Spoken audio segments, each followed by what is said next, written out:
백두대간 인문기행 낙동정맥 부산 갈매기 편입니다. 갈매기 너는 정녕 나를 잊었나.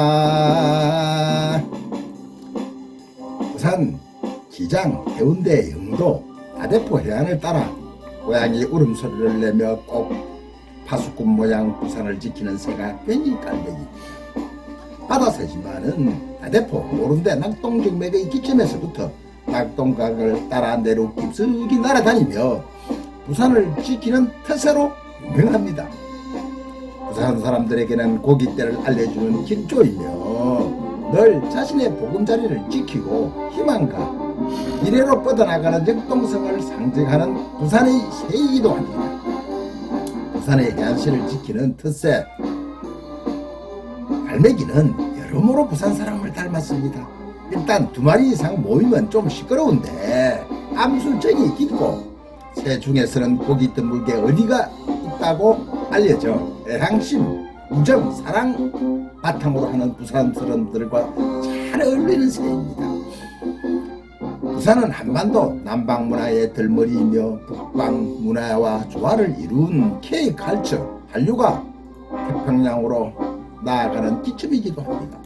억압의 근현대사에서 늘 선봉해서 왔고 민주운동의 중심지 역할도 해왔습니다. 부산에서는 어디보다 독립운동가에 의한 항일운동이 활발히 일어났고 해방 이후 4.19 혁명, 부마 항쟁 등 시발점이 되었다는 사실은 부산 갈매기를 닮은 부산의 자랑이기도 합니다. 앞에서 부산은 낙동정맥의 시발점이자 해양문화가 들어오는 항구라고 누차 강조했습니다. 바다 건너 대마도와는 49.5km, 마라톤 거리 정도밖에 안됩니다. 그러니 예로부터 해안과 대륙의 나들목이었고 1만 년 전 동남아, 대만, 중국, 일본 일부가 6km 붙어 있었는데 사람들은 멀리 인도에서부터 걸어서 부산, 영도, 동삼동과 가덕도, 장안까지 걸어와 선사시대 유적이 고스란히 남아있기도 합니다. 가야의 허왕모가 배를 타고 인도에 들어온 곳도 백두대간 낙동정맥의 끝자락인 기내이며 삼국유사에 의하면은 다파나국에서 배를 타고 들어왔다는 신라 석달에도 이 길을 따라 한반도로 들어왔습니다. 또 한편으로 신라 내무랑 44년 399년에는 외가 백지와 연합하여 황산강, 낙동강을 타고 서랍을까지 침략하였으나 고구려 강개토 대왕이 군사 5만을 보내어 쫓았다는 기록이 강개토 대왕기에 기록됩니다. 1592년 선조 25년 음력 4월 13일 일본군 제1선봉장 고니시 유기나가는 18,700명의 군사와 700척의 전함을 이끌고 새벽 안개처럼 부산 앞바다에 나타났습니다. 지금의 남항 쪽에 밀고 들어왔던 것입니다. 이날 전령도에서 처음 일본군을 지켜본 부산진 첨사 정발은 대마도 팽이지에게 일본군이 조선의 온 목적을 물었고 팽이지는 다음과 같은 글을 내밀었습니다. 싸우고 싶으면 싸우고 싸우기 싫으면 길을 비켜라. 부산진 참사 정발은 급히 동래부사 송상년에게 파도를 보내고 전투 준비에 들어갔습니다. 다음날 1952년 4월 14일 임진왜란 첫 전투가 벌어졌습니다. 일본군 선봉장 고니시 유기나가가 이끄는 18,700명의 공격에 부산 진성은 정규군 800명, 민간인 약 2,200명이 맞서 싸우던 중 초전의 왜군의 총탄에 표적이 된 부산진 참사 정발이 장련하게 전사했습니다. 참사 정발은 검은 옷을 입고 있었는데 모두들 허기장군이라고 불렀습니다. 일본군 18,700명 대 조선인 약 3,000명 6대1의 싸움이었습니다. 일본군은 조총 등 신무기로 무장했고 조선은 대부분 민간인들은 맨주먹이었습니다. 정발 장군이 전사하자 왜군은 부산 진성 북쪽의 허술한 곳을 넘어 성 안으로 들어왔고 부산 진성은 곧 함락되었습니다. 4월 14일 다대포 쪽으로 착륙한 일본군 일부는 서평포와 다대포를 공격했고 다대포 첨사 윤홍신이 백성들과 결사 항쟁하였으나 다대포 성도 추풍낙엽처럼 함락되고 말았습니다. 회장 고니씨는 18,700명의 변사를 직결 후 부산 진성 다음으로 동래성으로 향했습니다. 동래성은 동래부사 송상현이 지키고 있었습니다. 동래부사 송상현은 문무를 겸비한 인물이었습니다. 동래부사 송상현은 부산 거주 외관의 일본인들이 며칠 전부터 짐을 싸고 하나둘 떠나는 것을 보고 나름대로 백성의 동료를 안정시키고 성 주변에 나무를 심고 쇠마름을 땅에 깔은 등 방비를 하고 있었습니다.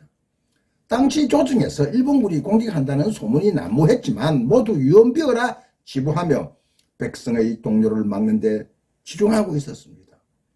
1591년 4월 통신사 편에 보내온 도요토미 답서에는 정명가도의 문자가 있어 조선 침략의 의도가 분명하였으나 통신사와 부사 의견은 일치하지 않았습니다. 당시 정사 황룡길은 반드시 일본이 침략할 것이라고 주장했고 부사 김성일은 그러한 정황이 없는데 황룡길이 장황하게 아래어 민심을 동요시킨다고 주장했습니다. 동래부사 송상현은 일본군의 침략을 예상하고 있었지만은 외구의 노략질 정도로 예상을 했습니다. 일본군 고니시 유키나가의 선발대가 18,700명일 정도는 꿈에도 생각하지 못했습니다. 파발을 받은 경상자병사 이각과 양산군수 조영주, 울산군수 이연성도 소수의 군사를 이끌고 동래성에 합류했습니다만 모두 2,500명 규모였습니다. 1592년 4월 15일 오전 10시 고니시 유키나가가 이끄는 일본군 18,700명이 동래성 앞에 진을 쳤고 회장 고니시 유키나가는 동래성 동쪽 황령산 기실에 진을 치고 있었습니다. 한 부대는 동래성 서쪽에 또 한 부대는 동래성 남쪽에 삼면을 포위해 들어오기 시작했습니다.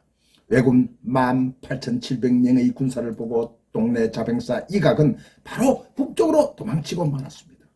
오호 통제라. 동래 자병사 이각이 도망치지 않고 부산 진첨사 정발이 부산 진성을 버리고 일단 동래성에 합류하고 당시 조선 수군 최고의 원군과 경상자수사 박웅이 동래성에 합류했다면 조선에 임진왜란은 막을 수가 있었던 전쟁입니다. 조정의 대신과 경상 일대 상군 통수사들이 무사안일을 했던 것이 7년 임진왜란의 전쟁을 막지 못했던 것입니다. 4월 15일 오전 10시 대장 고니씨는 다시 송상현에게 결을 보냈습니다. 전적 전후 부전적 가도 싸우고 싶으면 싸우고 싸우기 싫으면 길을 비켜라. 송상현의 답은 싸워 죽기는 쉽지만 길을 빌려주기는 어렵다. 송상현은 동래성 백성들과 단호한 의지를 보여주고 일본군 고니시 총공격의 명령이 떨어졌습니다. 조총 선봉부대는 도축객기. 일본군은 허수아비를 만들어 조선군의 화살을 유인하며 조총부대로 전진 공격하였습니다. 동래부사 송상현은 칼을 뽑아 소리쳤습니다. 물러서지 말고 발포하라. 조선군은 활과 대포를 쏘며 개미같이 몰려오는 일본군을 공격했습니다. 하지만 중과 부적 2,500명으로 조총을 순차적으로 쏘며 공격하는 일본군 18,700명을 당하기는 쉽지 않았습니다. 뒤늦게 합류한 백성들은 돌멩이와 기압장으로 맞섰고 일본군이 동쪽 인생문 쪽을 집중 공격하자 안학년들까지 기압증을 던지며 항전을 했습니다. 정오쯤 전투의 폐색이 터지자 동래부사 송상현 갑옷 위에 간복을 입고 부모와 임금에게 절을 하고 다음과 같은 시를 올렸습니다. 고립된 성을 저기 딸무리처럼 에워쌌고 여러 진들은 땀밤을 자고 있네. 군신간의 은은 중하고 부모님의 은혜는 가볍도다. 동래성이 함락되자 외장 고니씨는 송상현의 충혈에 감탄하여 송상현의 시체를 거두어 주었다고 합니다. 1952년 음력 4월 24일 순변사 이일이 상주해서 일본군에게 대패하고 10일 만에 경상도는 완전히 일본 땅에 넘어가게 됩니다. 음력 4월 28일 도 순변사 신립이 충저히 탕금대에서 일본군에게 대패하고 전사했습니다. 이후 20만 대군은 조선의 무혈 입성하여 한남까지 아무 지장 없이 파죽지세로 진격하고 맙니다.